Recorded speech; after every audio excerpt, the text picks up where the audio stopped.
இவங்க ஸ்டோரியை சொல்கிறேன், கரெக்டாக கேட்டுடுங்க, ஓகேவா? இவங்க வயசு 62 வயசு எங்கள் ட்ரீட்மெண்ட்டுக்கு வரும்போது. சரி, அப்போ சுகருக்கு 3 நேரம் மாத்திரை போட்டுட்டு இருந்தாங்க. இது போக இன்சுலினும் 2 நேரம் போட்டுட்டு இருந்தாங்க. எத்தனை வருஷம்னா கிட்டத்தட்ட 15 வருஷம் போட்டுட்டு இருந்தாங்க. 15 வருஷம்.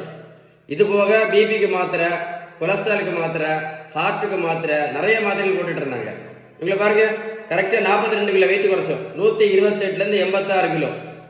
புரோட்டீன் பவுடரும் கொடுக்கல, மாத்திரையும் கொடுக்கல, ஜூஸும் கொடுக்கல, ஊசியும் போடல. அவங்கள போய் நான் ரோட்டில் போய் நான் ஓடவும் சொல்லலை. நான் கொடுத்தது எல்லாமே பேலன்ஸ் டயட் மட்டும்தான். பேலன்ஸ் டயட் கொடுத்த பிறகு படிப்படியாக எல்லா டேப்லெட்டையும் பெர்மனண்டாக ஸ்டாப் பண்ணணும். அதே மாதிரி இன்சுலினும் நிரந்தரமாக நடத்தணும். அதான் பேலன்ஸ் டயட்டுடைய பவர். உங்களுக்கு பேலன்ஸ் டயட்டை பற்றி ஏதாவது டீட்டெயில்ஸ் வேணும் அப்படின்னா கண்டிப்பாக இந்த நம்பரில் கால் பண்ணி பேசுங்க. இந்த வீடியோ கண்டிப்பாக லைக் பண்ணி உங்கள் ஃப்ரெண்ட்ஸுக்கு ஷேர் பண்ணி கொடுங்க. நிறைய பேருக்கு யூஸ்ஃபுல்லாக இருக்கும். ஷேர் பண்ணுவீங்களா?